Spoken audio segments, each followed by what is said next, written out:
नहमदुहु व नुसल्लिमु अला रसूलिहिल करीम अम्मा बाद। अस्सलाम वालेकुम दोस्तों, उम्मीद है सब खैर वफ़ियत से होंगे। आज हम बात करेंगे पसल का इलाज, जिसको एक गलत फहमी से जरियान कहते हैं। गुर्दों से पीप आती है, मादे से पीप आती है और मादे का इखराज होता है, जिसकी वजह से चलते फिरते कतरों का ऐसा लगता है कि कतरे आते हैं, लेसदार मादे के कतरे आते हैं। अक्सर इसको लोग जरियान कहते हैं कि जरियान का मसला है, लेसदार कतरे आते हैं। जबकि जरियान और लेसदार कतरे सर्दी का मर्ज़ है, वो सर्दी की वजह से रतूबात पतली हो जाती हैं, तो ऐसा होता है।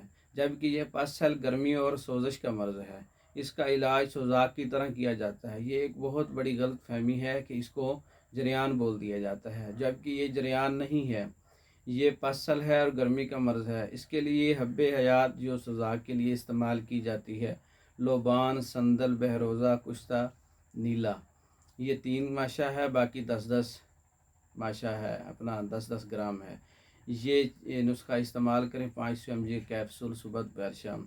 और एक असाबी मुगल्लिज़ है, गर्मी की वजह से रतूबात का इखराज, कतरों का इखराज होता है, तो असाबी मुगल्लिज़ है जिसमें असगंध, तोदरी सफ़ेद, मगज़ कद्दू, गूंद कतीरा, मूसली सफ़ेद और इलायची खोर और सतावर, सालब मिश्री, गोखरू, सफ़ेद ज़ीरा बराबर वज़न है। ये तमाम चीज़ें इसका सुबह दोपहर शाम आधा आधा चम्मच इस्तेमाल करें। और इसके अलावा अक्सीर बादियान है, सोजिश को ख़त्म करने के लिए हल्दी, मुलट्ठी, सौंफ का नुस्खा इस्तेमाल करें। ये 3 चीज़ें 1 माह तक इस्तेमाल करने से गर्मी की वजह से, सोजिश की वजह से, पसल है, पीप आ रही है, बदबू आती है, लेसदार कतरों का इखराज होता है, तो ये इससे इंशाअल्लाह रुक जाएगा। ये मुकम्मल कोर्स मेडिसन बज़रिया डाक मंगवाने के लिए हमारे व्हाट्सएप नंबर 036316 999 इस पर रब्ता करें। पाकिस्तान भर में और दूसरे ममालिक में मेडिसन बज़रिया डाक मंगवा सकते हैं। वस्सलाम।